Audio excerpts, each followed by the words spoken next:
and put it online afterwards.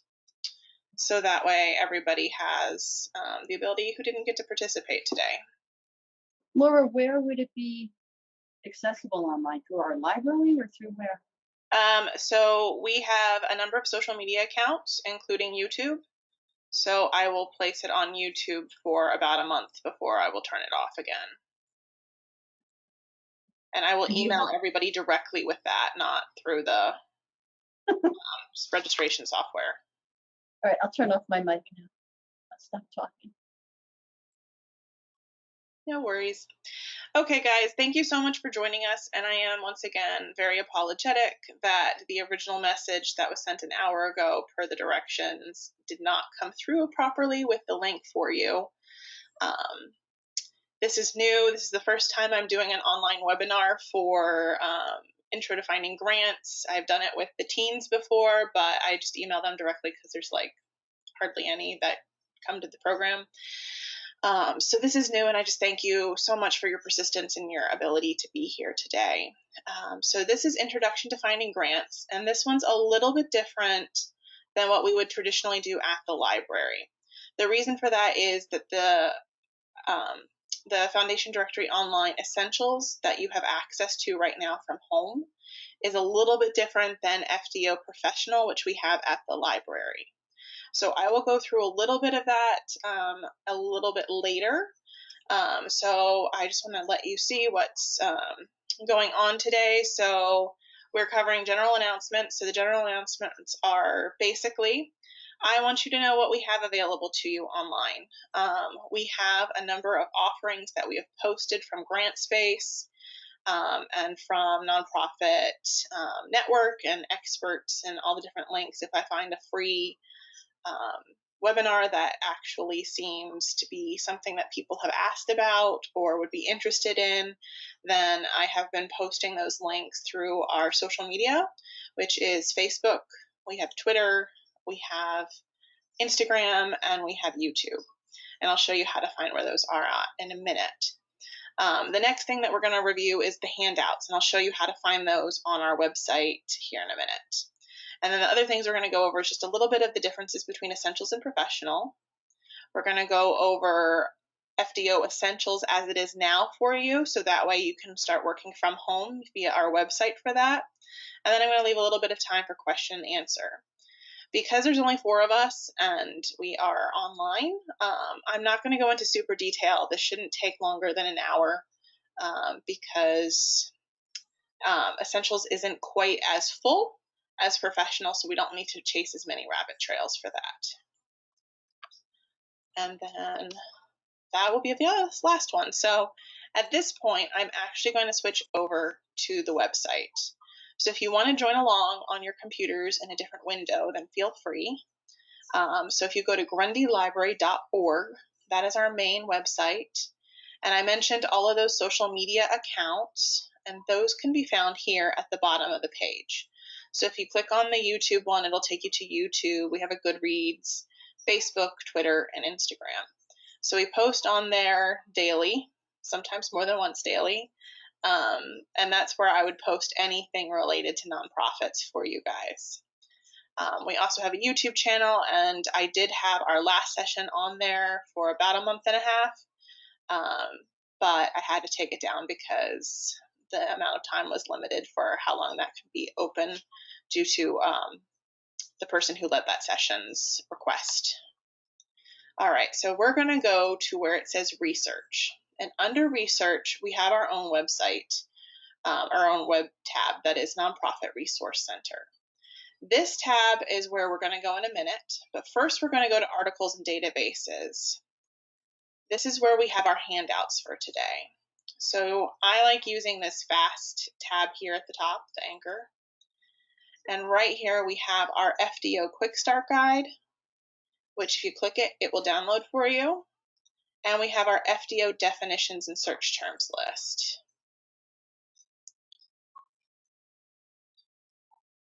So this search terms list is a list that I find to be the most helpful for new people who are not used to searching in FDO. It has a definition for all of the different places that you can search, and gives you a description of what they actually do for you during your search. And then as you continue to go down, it's going to actually give you the taxonomy, the search terms. And if you have some time, it's really, really helpful to go through and to just highlight things that work for you. So it's divided into these 18 different subject fields. And then underneath that, you have the more specific subfields. So I will show you how these work as you're actually searching.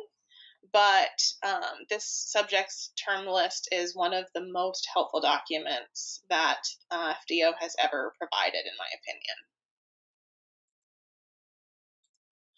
Okay, and so I'm going to go back to the Articles and Databases tab that I had open. And I'm actually going to go back up to the top of the page because we're going to go to Research again and the Nonprofit Resource Center. So on this page, this is how you're going to be able to access FDO Essentials. We also have an email address there as well. So I'm going to show you, you can pull up the FDO Essentials. So this database is actually going to be available to you online until August 31st. I'm not sure when our building is opening yet. Because we're in the middle of massive construction inside. They decided to start it while we were closed anyways to the public for COVID. And now we have only one bathroom. All the bathrooms were ripped down to the pipes so they could redo those. They're redoing the roof, redoing the elevator.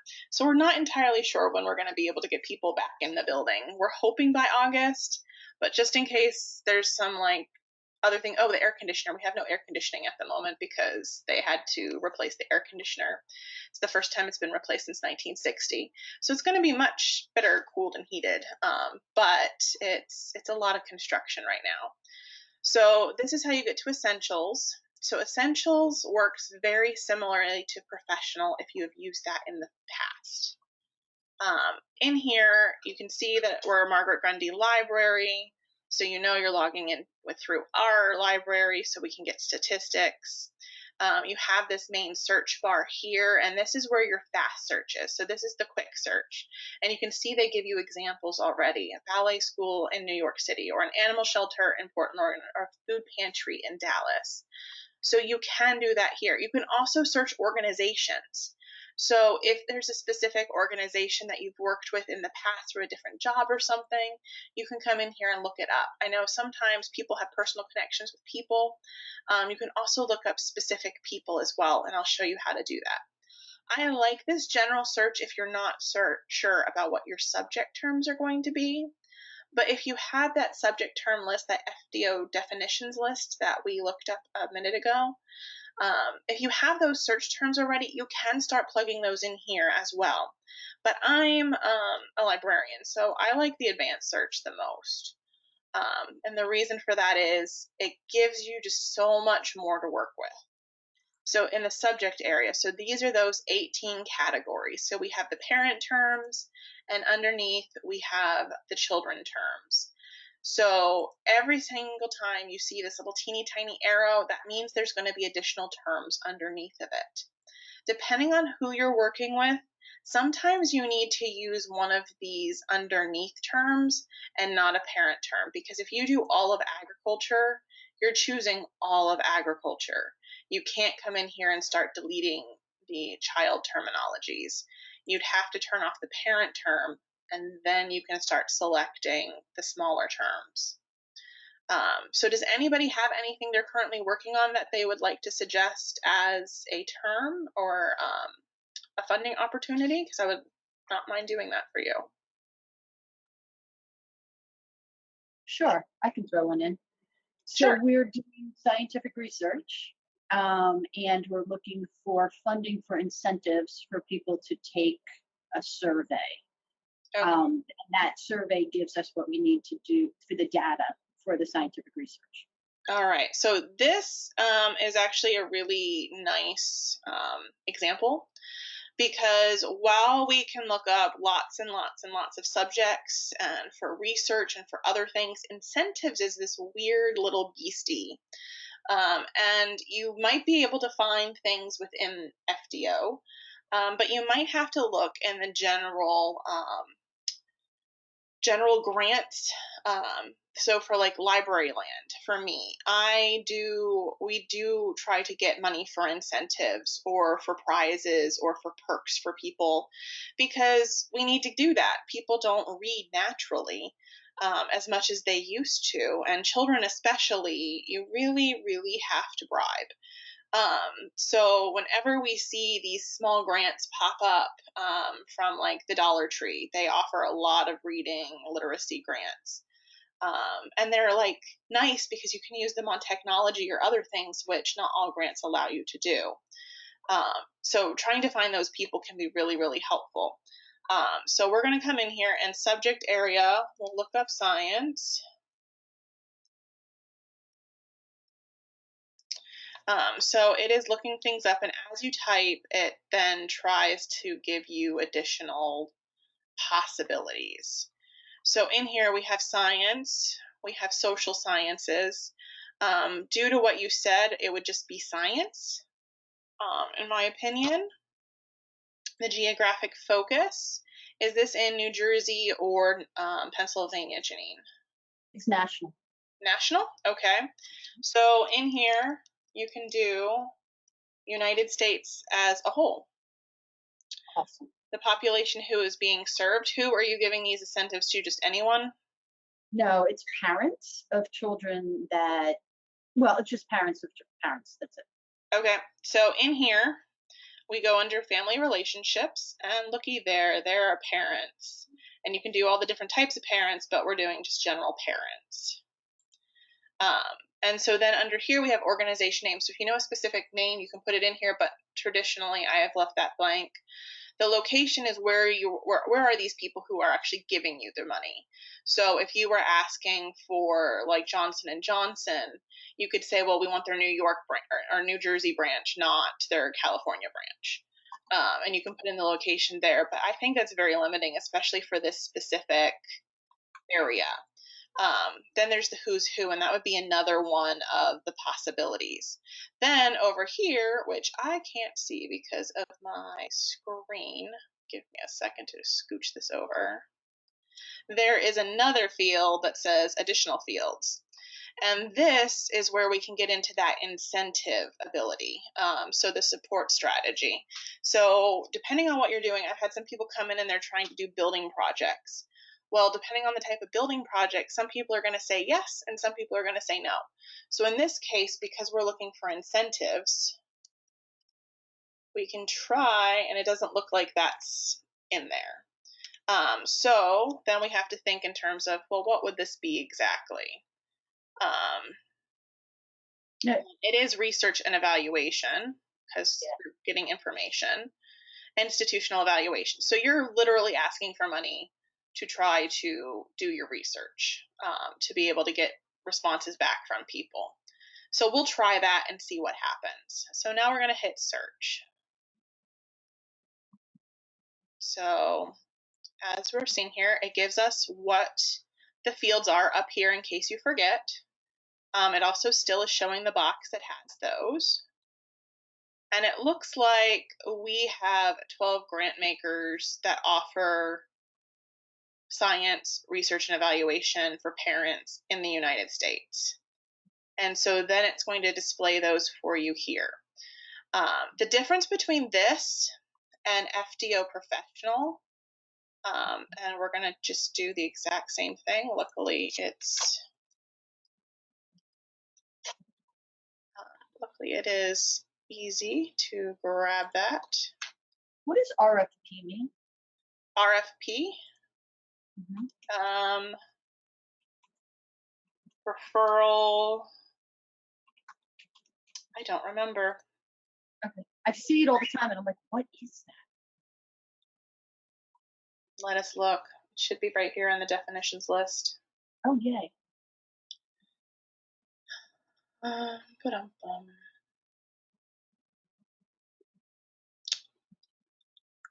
So Laura, you work at Grundy? I do.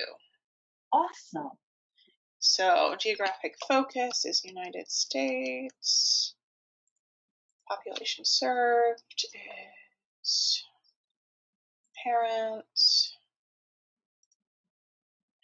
Then, yeah, I have a weird role. I'm in charge of nonprofits, teens, teen librarians, librarianship, and I help with the foundation raising money for the different foundation projects. There's one group, what is it that they plan things for the library? TAB, the Teen Yeah, Advisory TAB. Board. You Yeah, on I'm that? in charge of that. All right, I met you before. Okay. So Not that Kathy and Mariska are probably like, why is she talking to me? But Mariska. that's okay. I don't mind. I'm just trying to redo this and I can't remember the term, so I'm going to come back here. It was incentive. Research and development. There we go. Oh, yeah. Come on, there we go. All right. So the difference between FDO professional and essentials is this. Actually, it's not letting me do both at the same time. Dang it. It signed me out of professional. Now I'm in essentials again, aren't I? Yeah, it signed me out of professional.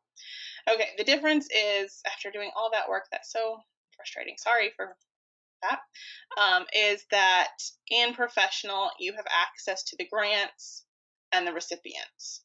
So what that does for you traditionally is if you know of a group that has gotten funds, like the funds that you're looking to try to get money for, you can actually look up specific grants and see who it went to, who they received it from, how much it was, and it gives you sort of like a sneak peek of like the search terms they put on their 990 form for that specific grant.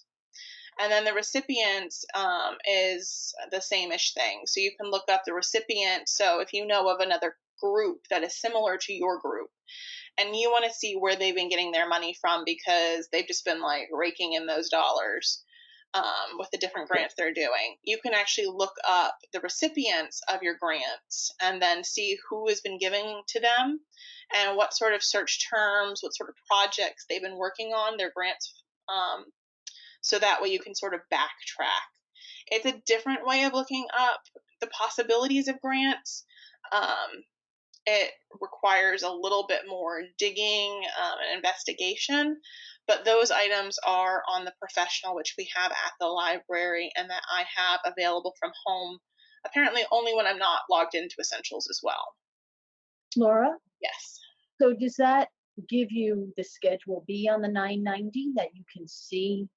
Well, not exactly. So those would be here under the View 990 tax forms. Yeah, but the Schedule B you can't get. Yeah, that would not be on here either. But is it giving you that same information, what you're talking about, the recipients and the grants? It's another way to get that? It's similar, but it's still not going to be exact because you're not going to see exactly what they wrote. You're only going to see whatever the search terms are for that specific grant. And even then, it won't necessarily include all of them. Okay. So there's no way anymore, because I know my boss, I guess back in 2017, she was looking at the Schedule Bs to then find out who, like, so if she went into environmental working group, she could look at their 990, find out who they got grants from, and then go and look at those grant makers because they would be similar to the kind of grants that the organization's looking for. So that's not something that can be done anymore? Well, the fun part about FDO and all of these online things is grant makers traditionally don't necessarily file taxes the same way individuals do. So some companies may have their 2019 tax 990 forms already up and FDO has already loaded them and sorted through and put in the hot terms and everything. Other grant makers still have 2015 because they have more waivers or they haven't submitted things to the public yet. So it's a hodgepodge of who has submitted and who hasn't submitted. And I mean, I can show you what the 990s look like, so you can look at these. So these are different people who have given them. So if we were to look it up, what it's going to do is provide that for you here. It's 137 pages. Not so much fun to look at, but it is in an Adobe format. So you can actually come through here and do searches. So you can search to see different sections and parts of this. But unless you really have time or you really need to look up somebody specific, I don't find that as helpful as just looking through the possibility of who's giving you grants. Okay. It just sounded like from what you were describing in the professional as opposed to the essentials, that some of that information is available, that you can Some of find that information is, if I'm not going to say I know exactly if the B, nobody's asked me that before. So I'm just going to get out of essentials really fast and see if I can log into professional, and we can look at it that way. Because she keeps telling me, you know, go and look at what this one and that, you know, where they got it from and that one got. I'm like, I cannot find that. That's not available. You know, and I even sent her the words from the IRS that they don't have to publish that. You don't have to publish your Schedule B. So I don't know where you found this stuff, but I'm not finding it. So if you don't have access to professional, what can you do with the information you can find in essentials? So essentials is going to still let you look up who is offering grants for your subject area. So then you individually take those organizations and track down the information So separately. this is a fast search. Oh shoot, it logged me out again. Why is it logging me out of professional? I don't know why it's logging me out of professional. But the grant makers are where the money is, really. So I like going to where it says view all, so I can take a look at them kind of in a clearer viewpoint. Because when you are in here, how it's looking at the money is it's looking, all these monies, all these stats are based on the terminology that you've placed in the search term. So this is current 5 years with the amount of money they're giving towards these search terms.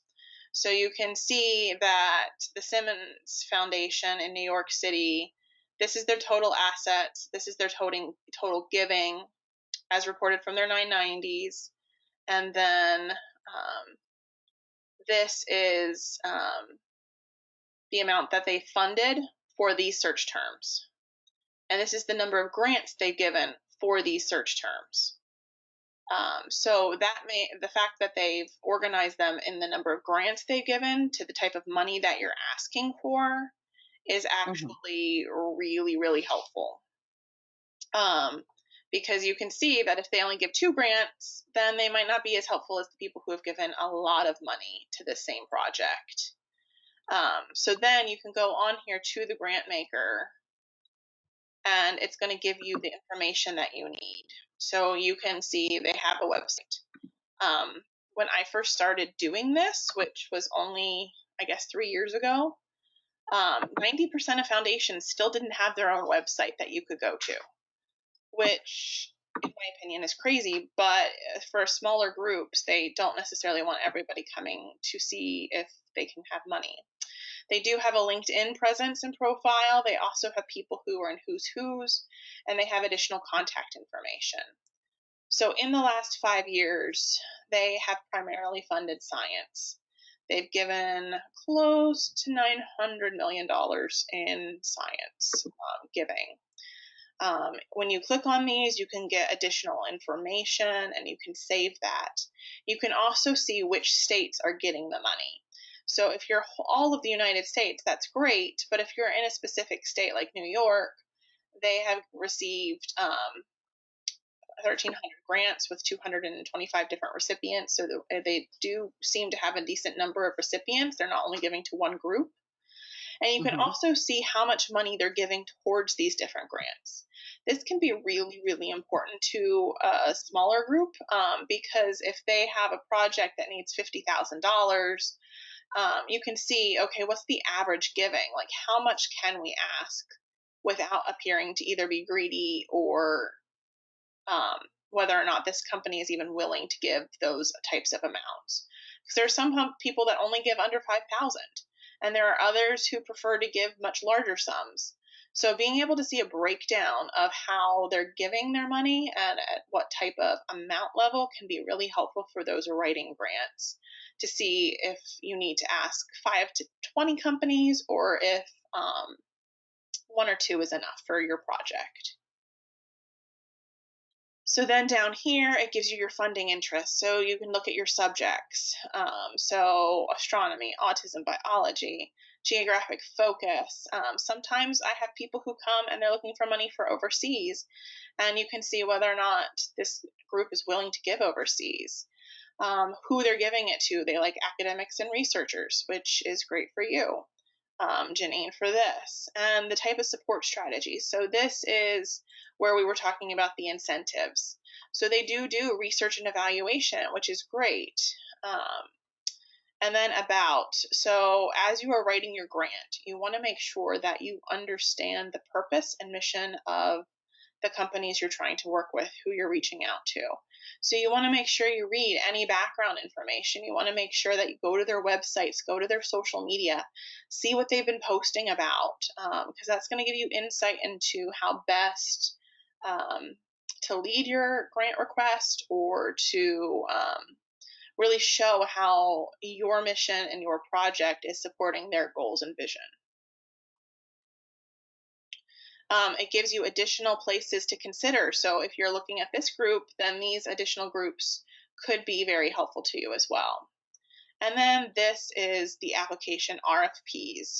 So they don't accept outside proposals, only for established programs. They don't have an application request form. And their board dates are all throughout the year. So, and they don't give any money to individuals. So that's one of the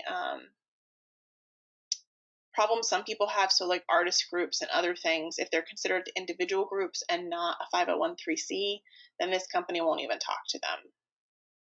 Once again, it gives you a breakdown of their financials, and you can see their 990s here. So if you did want to do a little bit more research and see if you could find that Schedule B, that would be within here. And then they have who's who. So you can see who they have on staff, who are their trustees and board members, and whether or not you have any connection to them. And on this, they even have job postings, which is nice. Additionally, they have a communication section. So this is from Candid. This is their philanthropy network, and they've done some write-ups about this specific group. And then this is their LinkedIn profile and their different newsletters and things that would also be beneficial as you're writing a grant. And then finally, it has their EIN number, the different memberships, publications they have, where they're located, and who to contact. So they have a telephone number and an email address that you can utilize. So how do you take home this information? So luckily, Essentials is allowing you to use this from home, unlike Professionals, which we have in our library and can only be used in our library. You can use your own laptop or iPad or whatever. You just have to be connected to our Wi-Fi. Right now, when it's nice, before they dig up the roof, you can sit outside and use the Professionals while seated on our patio or in our garden. As long as you're connected to our Wi-Fi, you can use the Professionals online without a problem, which is great. So how would you save this? So if you go to the very, very top. Laura, before you move on from that, when it said it doesn't accept proposals, something about established groups, what does that mean? So there are new people who, like, there are so many new people that are established every day. And so some groups want to make sure that you actually have a tax history and a giving history, and that you have projects that you have already completed and you've been able to show that through taxes and other things. Some companies will not use you unless you already have that in place, because they consider you too much of a risk. But if you're working with like a United Way or a group that has been around for a while or has filed tax reports in the past about their giving and shown the projects that they've completed, then you are considered an established group. Thank you. No problem. So up here above where it has the tool section, which I can't see because it's behind my. So over here we have the PDF. We have an email, and we have alerts and other things. So if you select this PDF, then you can actually save this whole profile. So if you're using the professional on at our library and outside, then you can save these, and it'll have all of the information for you. Just make sure that you use the little down arrow, because all this did is stick it in a tab for you. But it shows you all of these numbers, so that way you can go home and you can utilize these documentations, take notes on it, however you want to do. If you're in the library as well, on one of our own computers, you can also email a PDF of this profile to you as well. So if we go back to our Grantmaker results, one of the other things you can do, especially if you're short on time while you're using things in the library, is that you can actually come down here. And when you are in this Grantmaker, you can actually select multiple people and do that same tools with where you're sending things as a PDF. If you're sending something as an Excel document, it looks very different than the PDF of that particular profile. So when you do the email, you want to ask for the profile over the Excel document. The reason for that is that it's missing the search terms, it's missing the RFP section, it's missing that breakdown of how much they give in the amount, the states that they give to. A lot of that information is missing off the Excel spreadsheet. You can send 100 people. So if you wanted to quickly just send a list of potential people to like look at, it will include their contact information, their website, their overall financials, so how much they have in assets and how much they give each year. But otherwise, it's not going to give you those details that are what make FDO so helpful and so important. So you can actually send 10 profiles at the same time. So if you were working on specific projects, so if you had this research incentives program, but you also wanted to see if you could fund a researcher, so they could have an intern or they could have an additional project or something, you could clump those. So you could send 10 profiles for this one project, 10 profiles for this other project, however you want to do that. Right now, since we are not currently on campus or in our library all the time, you can ask. You can send me an email via that info@grundylibrary.org, and that will be directed to me, and I can do a search in professionals for you and send you back up to 20 results.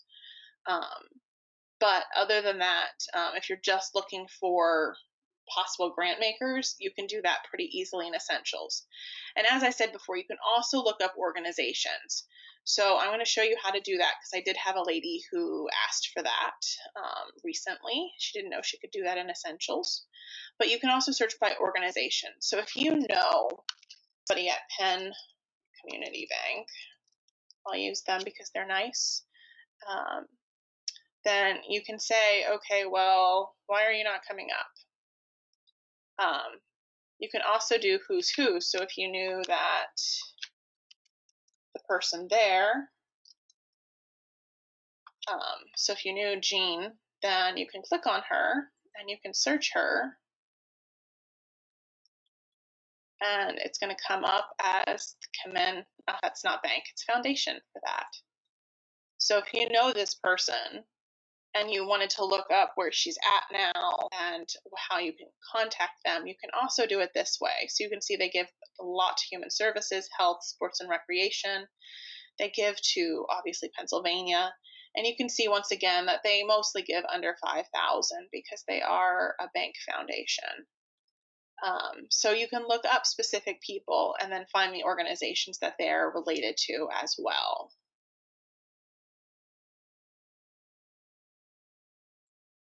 So does anybody have any questions at this point? I'm still curious what the difference is between this and professional. Well, that's the biggest thing, is just those two sections. Okay. So it's, let's go back, come on. And the biggest difference is just the fact that you don't have, so if we were going to do foster kids after school care in Pennsylvania,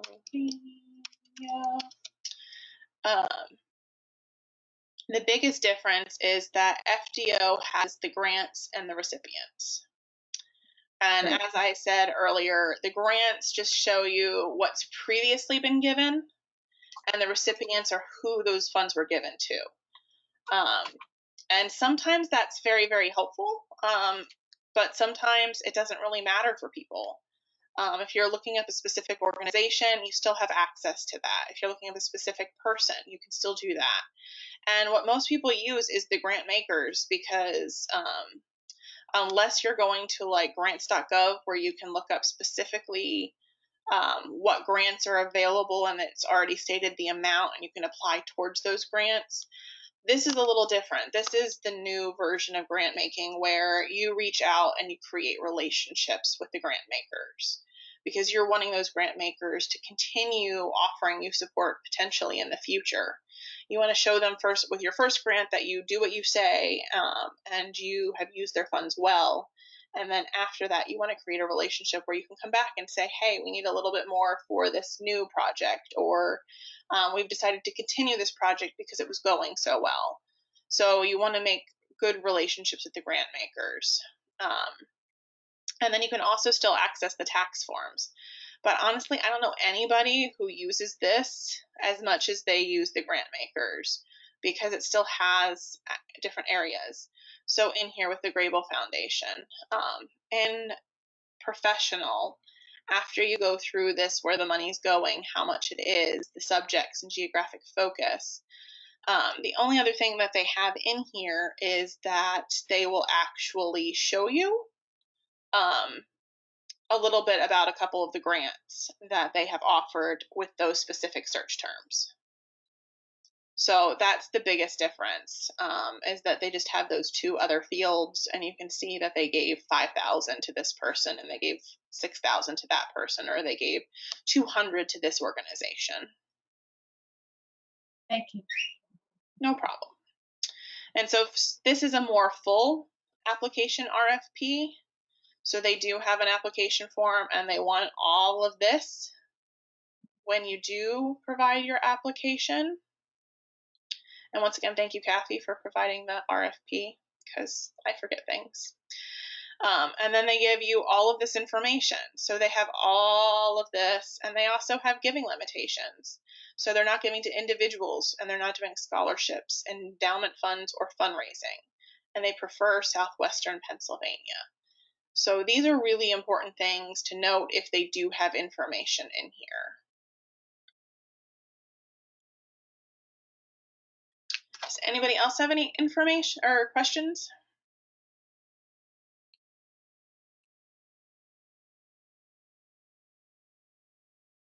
Laura, have you ever worked in Grant Station? Did you say Grant Station? Yeah. I have not used Grant Station. Okay. There were things that I saw a video about Grant Station, and you just showed me that this has the same thing that I saw in there that I hadn't seen on my own. I didn't know about some of the drop downs, so it's like, oh, cool. It looks like it's pretty similar, but it's free food library. Yeah, the ones that I've worked with are primarily FDO, and I've done a little bit into Candid's, because Candid bought out, they combined FDO Grant Space, and they combined it with GuideStar. So I've used a little bit of GuideStar, but we don't have a subscription to that. If you do need a library that has a subscription to that, then you can go to the Free Library of Philadelphia. They're the closest location for that. Yeah, we have GrantStar, actually. We have a subscription. Okay. The company we work for, yeah. But the Free Library of Philadelphia has that. They have a wealth database, so you can look up people with lots of money. If there's specific people you're trying to get connected to. And they do, they're very blessed. They have somebody who only focuses on nonprofits. So they have one full-time person for that, and I think a part-time or a couple part-time people who work with that as well. So they do offer more programs and more advanced programming than we do. So our next program is in August, and it is a watch and learn. So for that one, I'm still trying to figure out how to do it exactly, because normally what we do is we come together and we watch a pre-recorded webinar, or it's led by somebody at Candid for us, and we watch it all together. But the one we were going to do is not available live from Candid. So we were just going to watch it, and then normally afterwards we discuss what people are using in that particular topic, and any advice or solutions that they found for their own businesses. So I'm trying to decide if I want to go ahead with that one, or if we're going to have to reframe it, or see if I can do something else that can be a live one with somebody who works at Candid instead, and that will be in August. So any other questions from anybody? Anybody have any concerns about using Essentials or how to get there again?